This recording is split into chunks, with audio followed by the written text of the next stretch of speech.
বন্ধুরা, এই হচ্ছে আমাদের হোটেল রাবাংলা রেসিডেন্সি। আমরা কিভাবে বুকিং করেছি, কি বৃত্তান্ত, সবই আমি আপনাদের বলবো।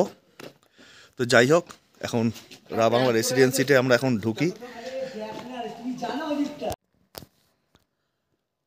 Welcome welcome to nature lover family.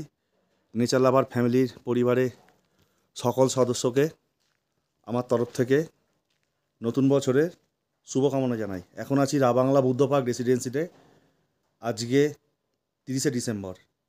অনেক লেট করে ঢুকেছি। আজকে আপনাদের রাত্রিবেলা অনেক, এখন 10টা বেজে গেছে, তো একটু বুদ্ধ পার্কের ভেতরে ঢুকবো। যে ব্যাপারটা হলে গিয়ে রাবাংলা বুদ্ধ পার্ক রেসিডেন্সিতে থাকলে আপনাদের একটা সুবিধা কি, আপনারা যখন ইচ্ছা বুদ্ধ পার্কের ভেতরে প্রবেশ করতে পারবেন। তার জন্য কোনো এন্ট্রি ফি লাগবে না। আর যদি আপনারা বাইরে কোনো হোটেলে বা রিসর্টে থাকেন, তাহলে তার জন্য কিন্তু বুদ্ধ পার্কে এন্ট্রেন্স করতে গেলে যা টিকিট খরচা, সেই খরচাটা লাগবে। তো যাই হোক, এখন আমি প্রবেশ করবো ভেতরে। প্রচণ্ড ঠান্ডা বাইরে, আর বলার মতো নয়।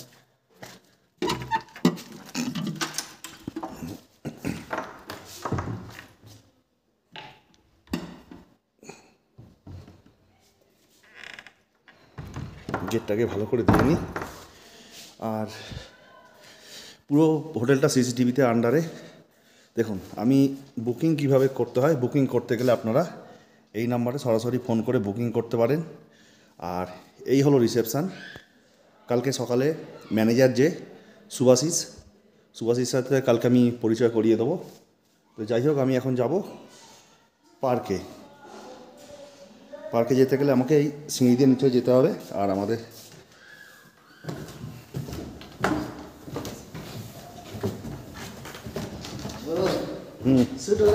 হ্যাঁ, এই হচ্ছে ডাইনিং এরিয়া। এটা হচ্ছে ডাইনিং এরিয়া।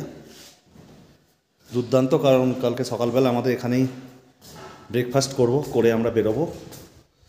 আর এই ডাইনিংয়ের এটা দিয়েই, ভেতর দিয়েই এই বুদ্ধ পার্কে নিচে নামার জায়গা। আমার অনেক ইচ্ছা ছিল যে সূর্যের আলো থাকাকালীন আমি এখানে আসবো। এলে কি হবে, তাড়াতাড়ি প্রবেশ করতে পারতাম। তাহলে সন্ধেবেলা যে লাইট অ্যান্ড সাউন্ডটা হয়, সেই লাইট অ্যান্ড সাউন্ডটা আমি দেখাতে পারতাম। কিন্তু আনফর্চুনেটলি, দুর্ভাগ্যজনকভাবে বলতে পারছি যে দার্জিলিং মেল হিউজ লেট, 4 ঘন্টা 15 মিনিট, যার ফলে আমরা এসে পৌঁছলাম 12টা 15 নাগাদ। আর তারপরে আমাদের গাড়ি করতে করতে করতে এখানে আসতে প্রচুর জ্যাম খেলাম। জ্যাম খেয়ে এখানে এলাম। এটা সকালবেলা আমি আসবো, সকালবেলা আমি দেখাবো এখানে কি কি আছে। তবে আমি একবার পার্কটা ঘুরিয়ে দেখে নিই। মানে হাত রাখতে পারছি না, এত ঠান্ডা, এত ঠান্ডা, প্রায় 0 টেম্পারেচার চলছে, যা বুঝতে পারছি। আমি কি বলবো, ফুল শু পরিনি, আমি চপ্পল পরেই বেরিয়েছি। এখন হাত ব্ল্যাঙ্ক, এই চপ্পল পরে বেরিয়েছি। বিভৎস ঠান্ডা। আর এখানে মানে রেস্টুরেন্ট টাইপের করা আছে। কিভাবে বুকিং করতে হয় রাবাংলা বুদ্ধ পার্ক আমি সব বলে দেবো। ওইদিকে রেসিডেন্সিটাও রাবাংলা বুদ্ধ পার্কের, এটাও বুদ্ধ পার্কের, এটাও বুদ্ধ পার্কের। আর ওই যে রুমে লাইট জ্বলছে, ওটা হচ্ছে আমাদের রুম। ওটা হচ্ছে কাঞ্চনজঙ্ঘা ডিলাক্স। কাঞ্চনজঙ্ঘা ডিলাক্সে রেটটা একটু বেশি। আর সুপার ডিলাক্সও আছে। সুপার ডিলাক্স হচ্ছে এই যে এদিকের গুলো। তো যাই হোক, আমি একবার রাত্রিবেলা সিনিক বিউটিটা দেখিয়ে দিচ্ছি। ইচ্ছা ছিল সন্ধ্যেবেলা এসে লাইট অ্যান্ড সাউন্ড দেখানোর, ভালো করে ঘুরে দেখা, একটু জমজমাট থাকে সেই সময়টায়। যাই হোক, পারলাম না, মিস্টেক। খুব খারাপ লাগছে। এখানে বসার জায়গা আছে, সব সকালবেলা আমি স্পষ্টভাবে আমি দেখিয়ে দেবো। মানে নাক ফাঁক সব ছিটকে যাচ্ছে, যা অবস্থা। ওই দিক দিয়েও নামা যায়, এদিক দিয়েও নামা যায়, তবু এই দিক দিয়েও নামার জায়গা আছে, আর এদিক দিয়েও নামার জায়গা আছে। আর এইদিকে হচ্ছে গেট। এই গেট দিয়ে এন্ট্রি ফি দিয়ে আমাকে আপনাদের প্রবেশ করতে হবে। আর বুদ্ধ পার্কে থাকলে এই একটা সুবিধা, আপনারা যখন ইচ্ছা এই পার্কে আপনারা আসতে পারেন। 9টা হোক, 10টা হোক, 11টা হোক, 12টা হোক, হোল নাইট আপনাদের জন্য পার্ক খোলা। বিউটিফুল লাগছে, খালি ভিউটা দেখুন, খালি বলে বোঝাতে পারবো না, তো সুন্দর লাগছে। আমি নিচে নামবো কি? একবার নিচে নামলেও নামা যায়।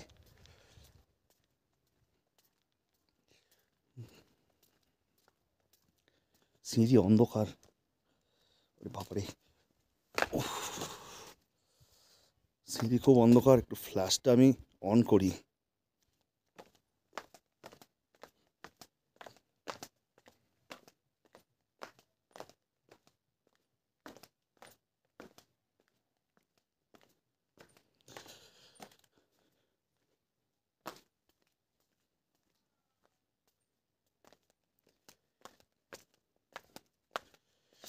এই হচ্ছে গিয়ে বুদ্ধ পার্কের ভিউ।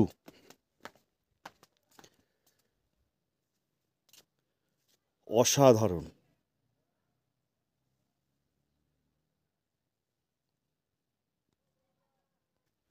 তো আমি একবার নিচে নেওয়ার চেষ্টা করছি।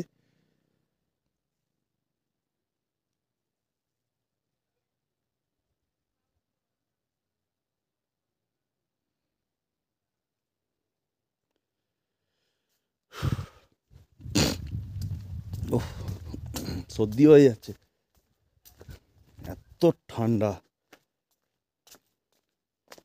এই ঠান্ডা বলার মতো নয়।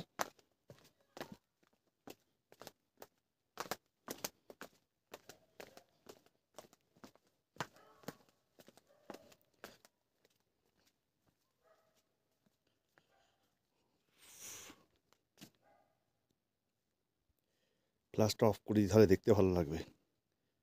দেখুন খালি ভিউটা। ওহ, কি অপূর্ব সৌন্দর্য লাগছে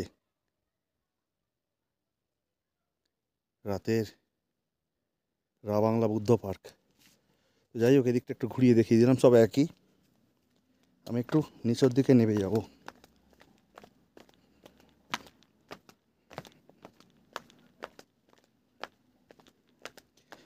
পুরো নিস্তব্ধ। আর আপনারা যত রাত্রিবেলা এখানে আসুন না কেন, আপনাকে এই যে এখানকার ম্যানেজার শুভাশিস, সে কিন্তু অবশ্যই রেকমেন্ড করবে যে বুদ্ধ পার্কে একবার ঘুরে আসার জন্য। তো সুতরাং আপনারা যখন ইচ্ছা তখন বুদ্ধ পার্কে আসতে পারবেন। কি বলবো, পা জ্বলে যাচ্ছে, এত ঠান্ডা, ভাবতে পারিনি।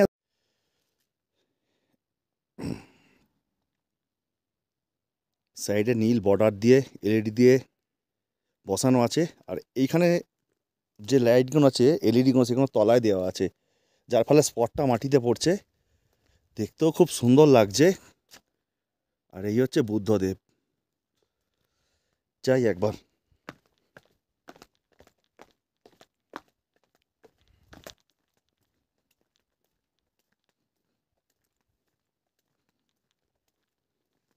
এদিকে আবার শিব মন্দির আছে, এইখানে শিব মন্দির আছে, এদিকে আরও করা আছে। রাত্রিবেলা এলে এইখানে এই লাইটগুলো জ্বলে, দেখতে আরও মানে অসাধারণ লাগে। আর এখানে ওম মানি পাদমে হুম গানটা, যে টিবেটিয়ান মন্ত্র আছে, সেটা চলে। আর এখানে এই যে দেখুন, বসার সিট আছে, এখানে মাঠ আছে, বসার জায়গা আছে, এখানে ফুলের বাগান আছে। কি বলবো, ভাষায় প্রকাশ করতে পারছি না। এখানে একটা ফাউন্টেন আছে, সেই ফাউন্টেনটা লাইটের সাথে সাথে আপ অ্যান্ড ডাউন হয়।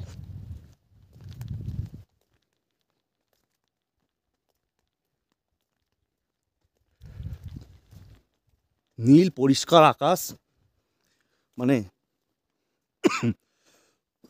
সরি, গিজগিজ করছে অসংখ্য তারা।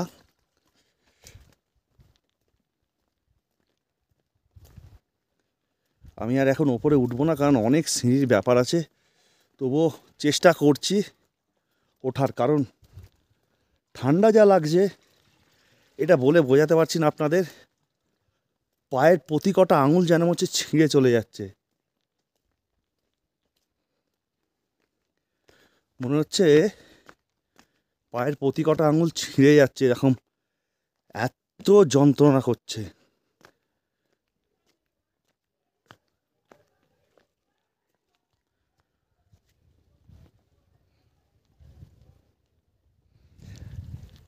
না, বেশি সময় নেবো না, আমাকে আবার রুমে ফিরতে হবে, খাওয়া দাওয়া করতে হবে। একেই এত লেট করে এসছি, রেস্ট নিতে হবে। প্রচুর জার্নি হয়েছে, এত জার্নি মানে বলে বোঝাতে পারবো না।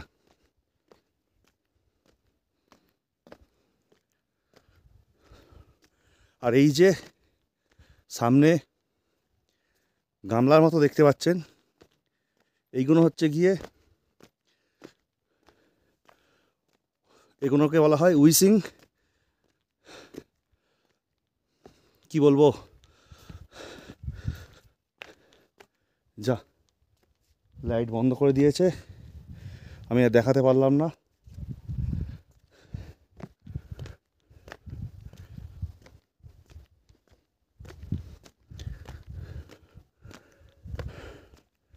ভেবেছিলাম ভিউটা দেখাবো, কিন্তু লাইট বন্ধ করে দিয়েছে, আর কিছু করার নেই।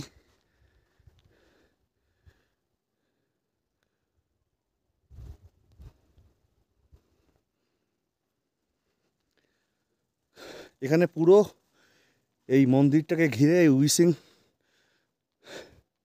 টপ দেওয়া আছে, যেখানে বুদ্ধদেবের দিকে মুখ করে পেছন দিকে পয়সা ছুঁড়ে এখানে মনোকামনা পূর্ণ করতে পারেন। আর হচ্ছে এন্ট্রেন্স গেট, চাঁদ দুর্দান্ত।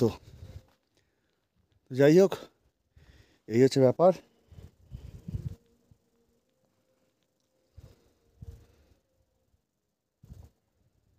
বেশিটা কিছু দেখাতে পারলাম না, এটাই খারাপ লাগছে, আর কিছুই নয়। তো যাই হোক, ভিডিওটা এ পর্যন্তই রাখছি। আবার দেখা হচ্ছে সকালবেলা আপনাদের সাথে, আবারই বুদ্ধ পার্কে। ততক্ষণের জন্য আমাকে বিদায় দিন। টাটা, শুভরাত্রির, নতুন বছরে অগ্রিম শুভেচ্ছা, ভালোবাসা, অভিনন্দন। ধন্যবাদ।